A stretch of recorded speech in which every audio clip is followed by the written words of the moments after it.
Les Flyers de Philadelphie, une équipe en grande difficulté. Bonjour, bienvenue à Focus, ici Ray Lalonde, en compagnie de mon cher ami Yannick Bouchard pour le 100e de Focus, 100e épisode de la série Focus. Ça va prendre une ampleur différente dans les prochains mois. C'est à suivre. Salut Yannick. Salut Ray, bien content de faire partie de ce centième podcast Focus. Toujours du contenu très intéressant. Puis celui d'aujourd'hui, je vais dire une chose.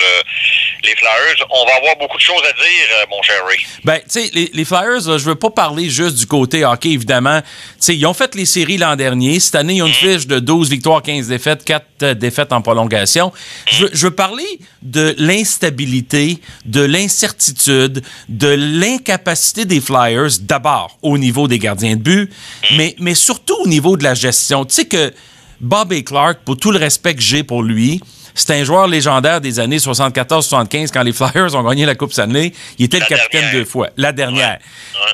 Il est encore dans l'organisation comme vice-président senior. Alors, ça fait, 25 plus 18, 43 ans.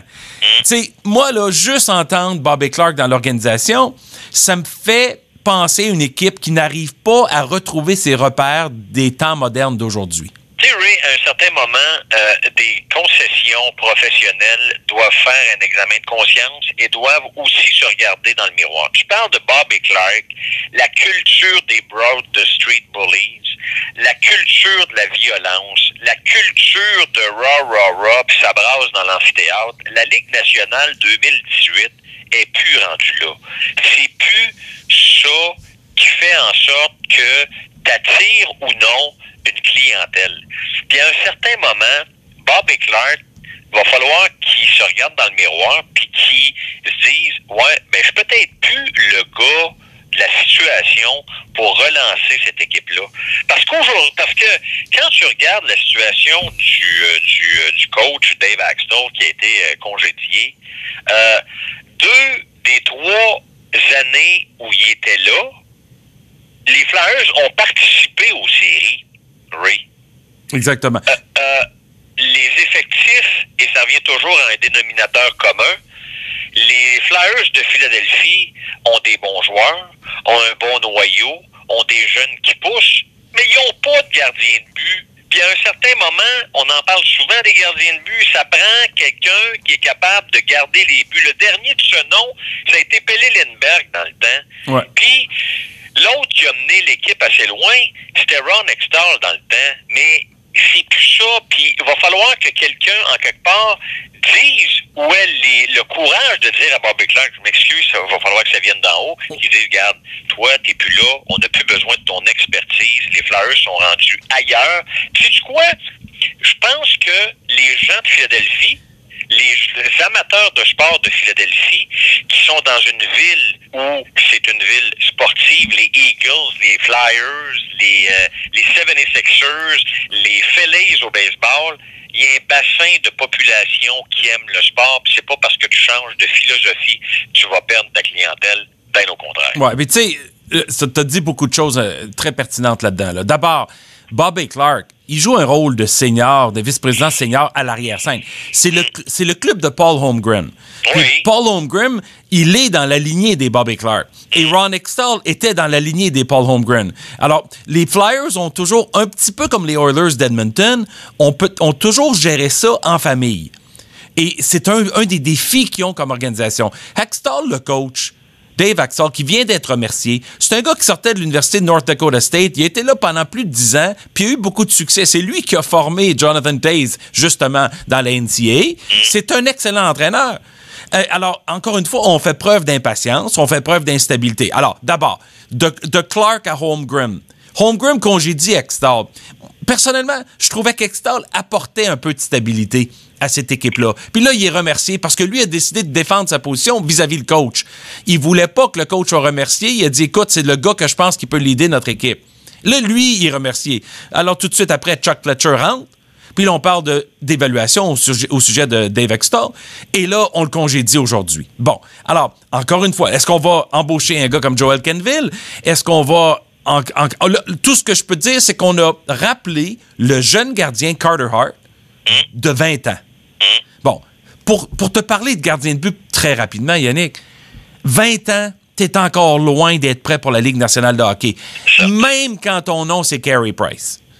Alors, il y a un élément de maturité dans le jeu technique, dans la pression, dans la vitesse d'exécution qui vient autour du jeu du gardien. Pour avoir été proche de gardien de but longtemps et pour parler à beaucoup d'entraîneurs de gardiens dans la Ligue nationale, ce que je peux te dire, c'est qu'un gardien de but est encore loin de sa maturité. Alors, qu'est-ce qui risque d'arriver avec un beau prospect comme Carter Hart? C'est qu'on le brûle. Parce que tu sais qu'ils sont déjà rendus, si ma mémoire est bonne, c'est 5 ou 6 gardiens de but déjà, puis on est en décembre 2018. 5 ou 6 gardiens de but depuis le début de la saison. Tu as raison avec Carter Hart, puis c'est vrai qu'il faut faire attention, puis c'est vrai qu'il faut pas brûler les étapes, mais finalement, ils ont peut-être trouvé celui qui va relancer cette concession-là et finalement trouver le gardien qui ont tant besoin. Rendu à 31 matchs de la saison, Ray, 12 victoires, 28 points. T'es la dernière équipe de l'association de l'Est. Moi, je pense qu'il est à peu près temps de penser à l'année prochaine. C'est dommage, mais c'est comme ça. Scott Gordon, qui va remplacer Axtell, présentement, était là, lui, à Lehigh Valley dans la Ligue américaine. Exact. Il va remplacer Axtell. Tu sais, cette équipe-là a besoin d'un gardien de but, numéro 1, et a besoin d'un coach de la trempe, tu l'as mentionné tantôt, un gars comme Joel Kenville. Pourquoi Joel Kenville s'amènera en pleine saison? Lui, il y a quoi à gagner à s'en aller là? 5 millions, 6 millions par année. Il est encore payé par les Blackhawks de Chicago. Il va venir faire quoi, là? Remettre de l'ordre peut-être puis redresser la barque? Pas sûr que t'as des bons joueurs, mais t'as pas des joueurs d'exception comme Hitchcock avait quand il est arrivé avec les Oilers en Connor McDavid. Exactement. Prends ton temps, fais tes devoirs encore, regarde tes choses. Puis tu sais, il faut se rappeler une chose. Axtell l'a remplacé Greg Berube. Greg Berube, entre toi et moi, Ray, pas sûr que c'était le plus grand stratège, puis c'était le plus grand coach que la Ligue nationale a connu. Mais tu sais, ces gars-là ils ont tous 2 vies, 3 vies, 4 vies, 5 vies, ils reviennent tout le temps. Greg Berube est parti, Axtell a fait son possible. Là, c'est le temps de mettre du sérieux dans cette organisation-là et remettre surtout sur les rails une équipe qui, on se répète depuis tantôt, va aller aussi loin que le prochain gardien va les amener. On chiale ici à Montréal, Ray, 93, puis de Coupe Stanley.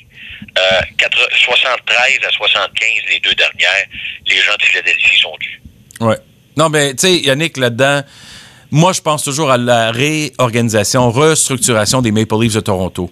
À partir de Brendan Shanahan jusqu'à Jacques Lemaire, jusqu'à Lou Lamoriello, jusqu'à Mike Babcock, jusqu'à Kyle Dubas. Honnêtement, les Leafs ont souffert beaucoup, puis aujourd'hui, une équipe pleine de talent, qui est vraiment aspirante à la Coupe Stanley. Alors moi, je suis en train de me demander, les Flyers peut-être devraient regarder autour d'eux pour voir comment une autre équipe a réussi à s'en sortir, parce que ça fait longtemps pour les Flyers aussi, puis ça faisait longtemps, ça fait encore longtemps pour les Leafs.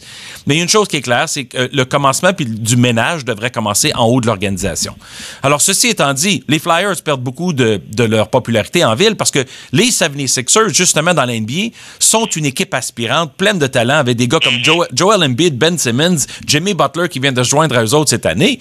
Honnêtement, les Flyers, les Eagles sont champions du Super Bowl. Ils ont vaincu les Rams. Ils sont encore en liste pour participer aux séries, puis Dieu sait ce qui peut arriver avec Nick Foles. Dans un marché ultra compétitif comme Philadelphie, les Flyers, dans une ville que je qualifie une ville de hockey, les Flyers perdent des parts de marché de saison en saison à cause de leur incapacité à gérer le club dans la bonne direction. Anyway.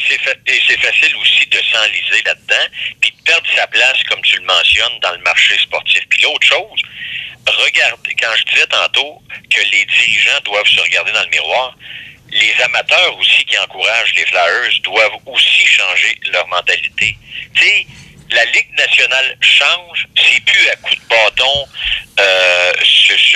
sa tête, ouais, absolument. Échec sournois, ce que le hockey se vend maintenant, c'est plus ça la réalité de la Ligue nationale. Puis ça aussi, c'est un autre défi pour les Flyers d'essayer de garder ceux qui sont encore là, mais d'aller récupérer ceux qui ont quitté le giron des des Flyers. Ouais, puis tu sais, dans l'univers d'aujourd'hui, il faut faire vite.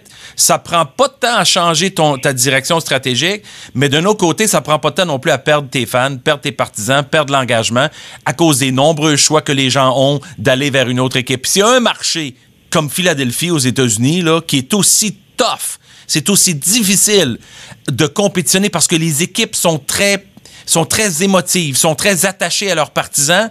Et comme je l'ai répété tout à l'heure, les Sixers sont partis des bas-fonds de la NBA il y a 2 ans, sont déjà parmi les meilleures équipes de la Ligue. Imagine si eux autres vont loin en série, les Flyers vont disparaître de la carte. En tout cas. Et fait ironique en terminant, Ray, Scott Gordon qui remplace Axtell, Scott Gordon était un gardien de but à l'époque, entre autres, avec les Nordiques pour 2 saisons. Il a joué 23 matchs entre 89 et 91. En espérant qu'il puisse se trouver un gardien mieux que le talent que Scott Gordon avait à l'époque. Oui, exactement. Mais c'est une bonne connexion avec Québec. Merci beaucoup, Yannick, d'avoir été là aujourd'hui. Vous étiez à l'écoute de Focus. Suivez-moi sur Twitter @RealRayLalonde et partagez le podcast avec vos amis et collègues sur SoundCloud ou YouTube. Merci encore, Yannick. À très bientôt. Salut, à bientôt.